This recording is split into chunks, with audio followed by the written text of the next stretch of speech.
Hi, my name is Amith Prabhu. We are here at ComSpeak, a talk show that brings a communicator each week who will share with us their experiences in a career they have spent several years in. The idea behind this ComSpeak is to inspire a younger generation of communicators to embrace the field of public relations and corporate communications, and also to learn from what people back in the day did when things were very different from that they are now. Today we have with us Paroma Roy Chowdhury. Paroma reads Asia Communications at SoftBank Group.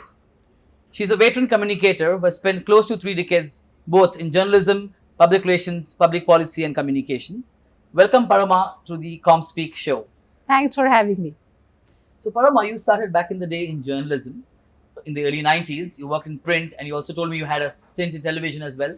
Tell us how that came about. What led you to getting into journalism?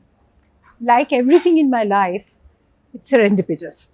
I started writing for pocket money and doing anchoring for Doordarshan while I was still in college.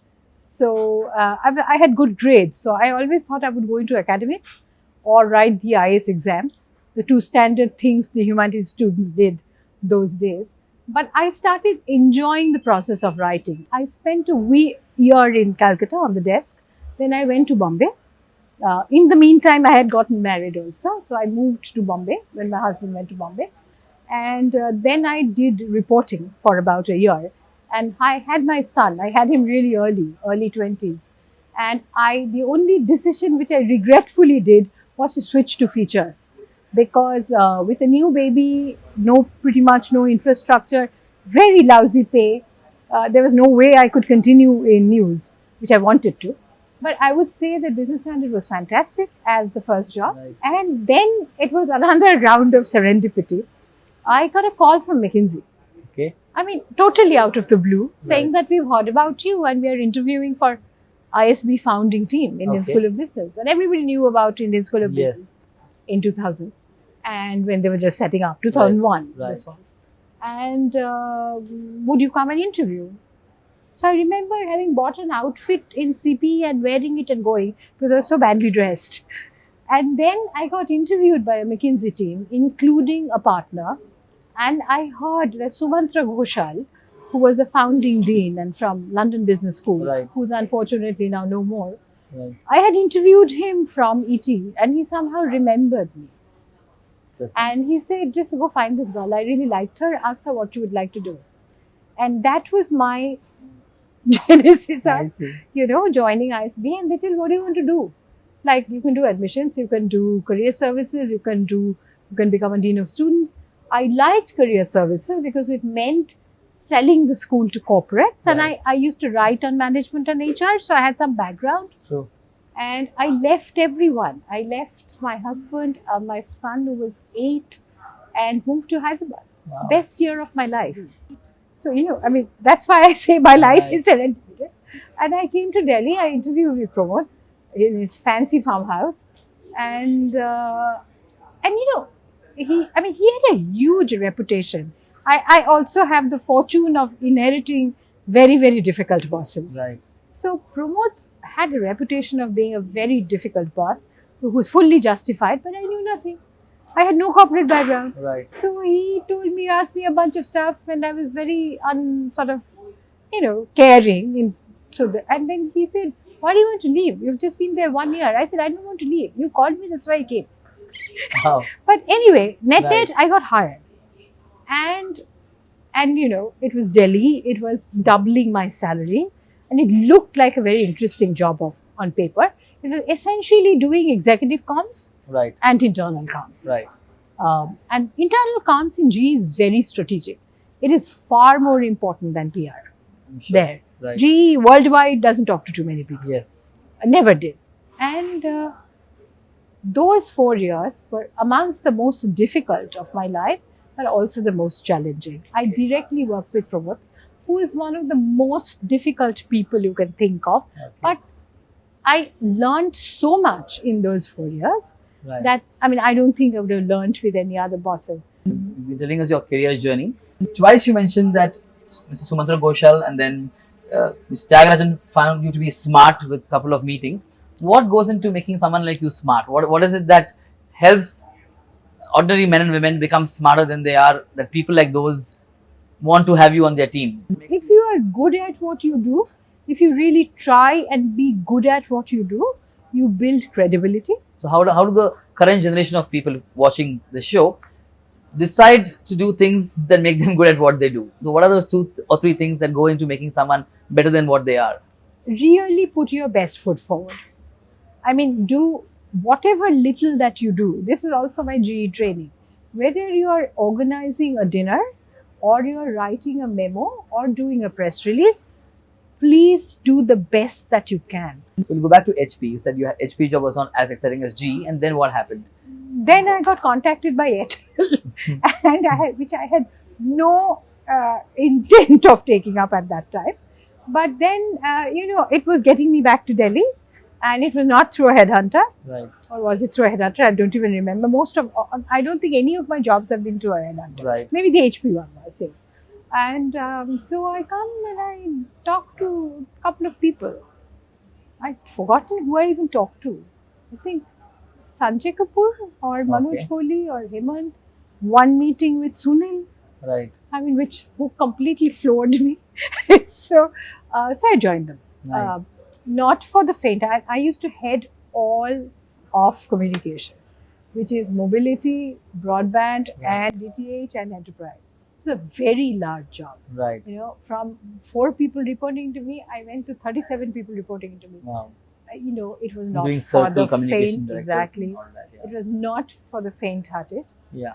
I mean, telecom was one of the most crisis-prone sectors. Yes. It really taught me how to think on the feet, and be really agile. Right. Deal with scale and volume. We used to have 100 press releases a month, Right. and also the environment was pretty complex. So what it means to manage senior stakeholders, I learned in Airtel. So after working with 2-3 American kind of companies, so ISB was had a lot of American touch with McKinsey involved. There was GE, HP. How was it working with the Indian Very homegrown company? Right. What Very was different. different? I remember once somebody who was very smart, actually, one of the executive directors, was telling me we have to do it on the 5th. I'm like, why do we have to do it on the 5th? It's a weekday. It was a circle launch, which was something which we used to usually do on Saturdays. Right. So he said, you don't know. And I said, no. He said, Sunil's birth number is 5. Nice. And we all do all important things on, 5, the days which end in 5. Nice. I'm like, okay, I didn't know this. And I laughed. So with just this small anecdote, you Right. can see how different it was. True. But at the same time, I would never say that, paint it with a broad brush, that just because it was a desi company, it was inferior. Not Right. in the least. I'm sure. Then what happened next after Bharti Airtel? Google sought me out and said that we are setting up the communications function in India. Will you? Apparently, they looked for someone for 2 years and they didn't find, which I didn't quite believe. I had 10 interviews over 8 months, Wow. and I had asked for 2 more because I was going to a job a third of its size, Right.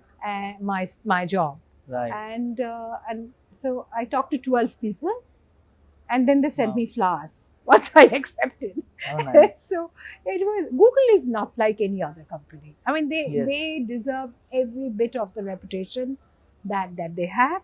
It's the most unique, challenging workplace and a great workplace with a I'm lot sure. of respect, lot of empathy built into it. I remember meeting you for the first time in your Google office. I reached out to you in 2014 when I came back from my job outside the country, and you invited me, and I loved the whole culture then. We've only read it in books and seen it in some movies, but yeah, we were part of it. Yeah. So how does a team in India replicate what Google does in Silicon Valley here? What goes into doing that and getting the That's the same best culture? part of Google. They don't expect you to replicate everything. Okay. That's the best part. That's why Google is so successful. Okay. I think they truly empowered the local teams, and we had a lot of headroom and empowerment. And then from Google, we know the story. Nikesh moved to SoftBank. You moved to SoftBank. Yes. And I don't think that needs much of an explanation. But again, SoftBank is a different culture completely. It's a Japanese headquartered company with a big presence in the US, Asia, and many other markets. So how did that, how has that job kind of evolved for you in the last 4.5, 5 It years? was totally different. Yes, I followed Nikesh because he Yeah. was very kind enough to offer me sort of a global job Right, sitting in India. right, But 1 year later, he had to leave, right, and it was a bit difficult and uncertain after that. But I decided to stay on because it was still very challenging and there were new things to do, and so it's very different. Uh, SoftBank doesn't really have a country or a region structure. right, I have one global boss who sits in New York, a fantastic group of peers uh, based in Tokyo, London, San Francisco, and Right. Delhi, right, and we work very seamlessly together. I mean, that team, our PR public policy team, is a very good one. I'm sure, And then we work directly with managing partners and CEOs. absolutely. So there's no air cover, so to Yeah. speak, and a lot of complexity because Absolutely. private equity is complex. And I also handle the energy business in India. Right. That's also quite complex.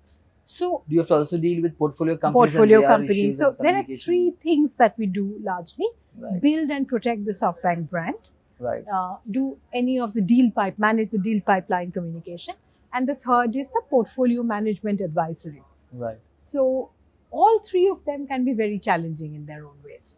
The SoftBank job is nothing like what I have done before, right. and that's why it's interesting. I also noticed that SoftBank has been supporting the media rumble.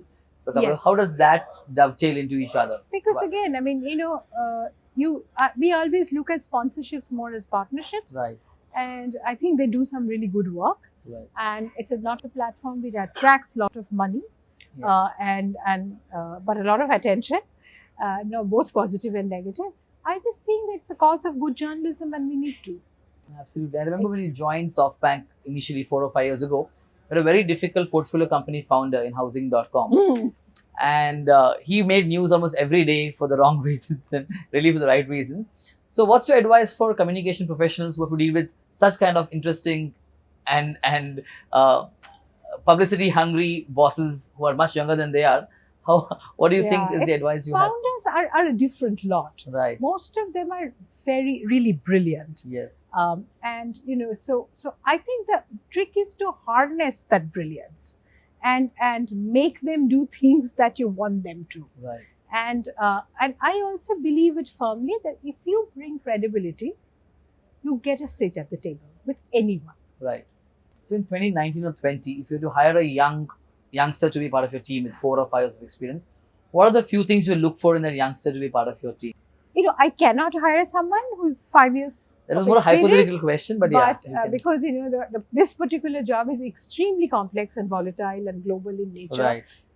So say about 10 to 15, I would think, Sure. if I want to hire someone. First, smarts.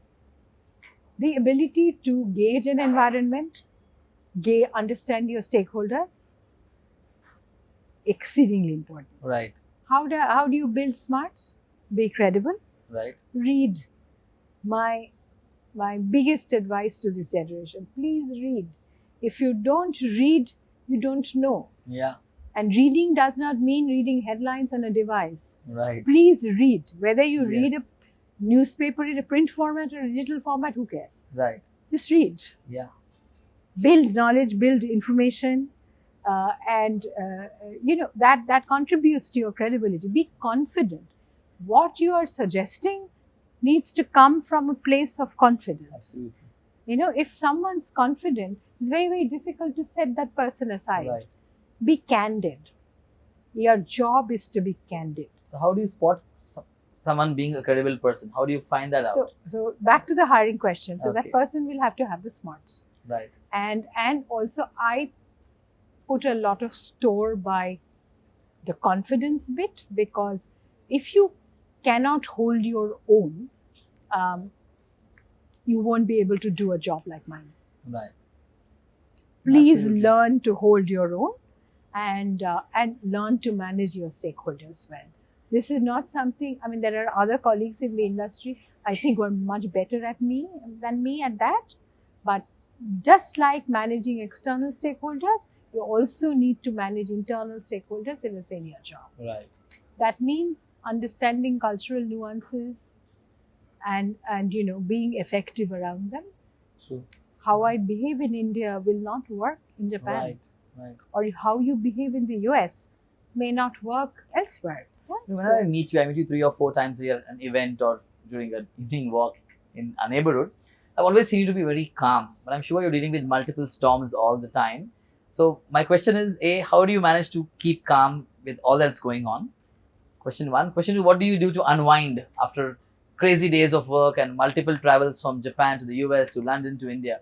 So how do you keep calm and what do you do to I unwind? don't think I'm calm. You look I'm calm at least. particularly You don't calm. look hassled, you don't look But, frazzled.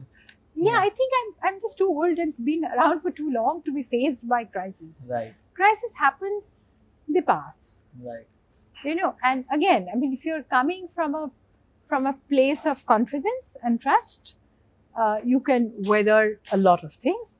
And I also that this comes with maturity and age and stage of life. You also have to learn to let go. Earlier in our chat, you mentioned several bosses who stood out for you in your long career working with them. Tell us one thing you learned from any of your 3 or 4 favorite bosses who stood out for you. Let's just name the favorite bosses name first. them and then what you learned from them. Definitely Gary, who is my current boss, Gary Okay. Ginsberg, who used to handle PR for Rupert Murdoch. He came for News Corp. Gary is so mature. There isn't anything that he hasn't seen.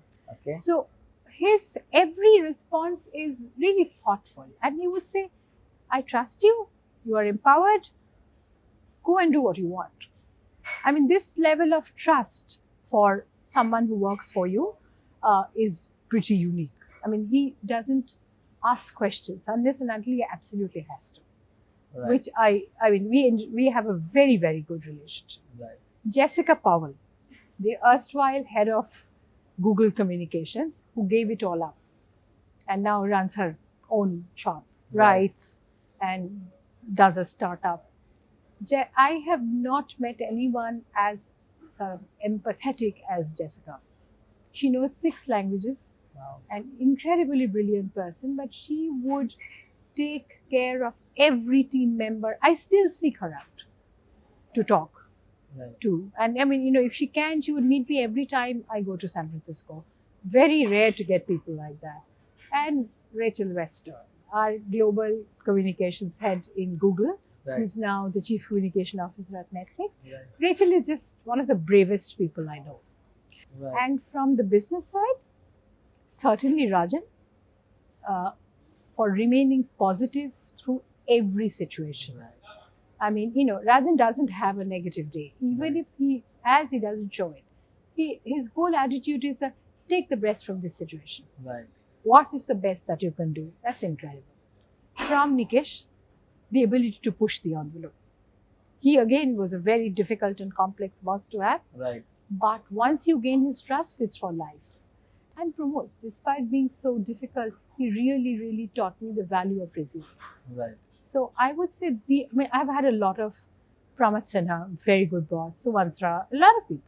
But these 3 stand out for these 3 things. It's helpful because a lot of youngsters sometimes look for role models and they can come from anywhere. They can be your boss, your peer, and they need to find a role model. Sometimes it's no hard and fast rule to find one, but it's always good to have one that helps. If it's role model, it'll be Rachel.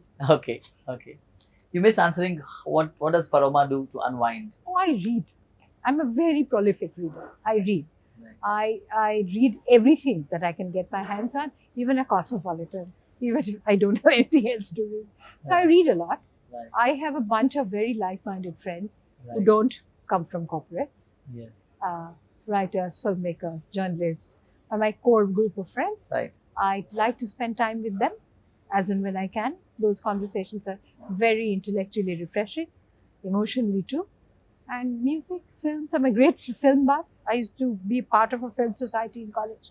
The love for movies endure, art. Right. I collect art. So many things. Life is full of possibilities. And you travel a lot both for work and pleasure as well. Yeah, we travel a lot. So yeah, Yes. it's not a very easy life. It is not, yeah. But I would like to think that I lead a rich life, rich in Sure. terms of experiences. Absolutely. I think it was great talking to you. Before we end, I'm going to do a quick rapid fire with you Okay. so that viewers and listeners will get a little more peek into your life and know Sure. more about Paroma, who's otherwise low profile yet high power. That's how I'd like to put it. So I have 10 questions for you, and you have Sure. 3 seconds to answer each of those questions. The most trusted brand, Google. your favorite book. There are so many. One of Count of them. Monte Cristo. Okay, Alexander Dumas. Incredible story. thanks. The best company you've worked for among all the 5 or Google. 6. Google. Best boss you ever had. All those people will One qualify. boss. That's very difficult to Fine, say. I respect that. Yeah, Who's been your professional role model? You already answered that, but Rachel. yeah. I would say. An Indian communicator you admire, a peer you admire. Minari for Amazon does a lot of interesting consumer-facing work, Right, which I haven't done, right, and I would have liked to do, right, but I've always been on the corporate side, right. and then finance, tech, telecom. I like some of the stuff Amazon does, and Meenu, because her ability to manage both sets of stakeholders, internal, external, is very good. Right. Meenu Honda. I know. An Indian communication campaign, if there's none in India, then global, that you wish you had worked on. Some of the Amazon stuff. Okay. I think they do really fantastic campaigns facing the consumer, Okay. which is not plebeian or commonplace, Okay. but very effective. I like Amazon's stuff. This is very hypothetical. We don't want you to retire, but what if you had to retire next week? What would happen next? I would write. I would go back to full-time writing, Okay. and which I love and which I miss. Right. And I'll probably consult a little.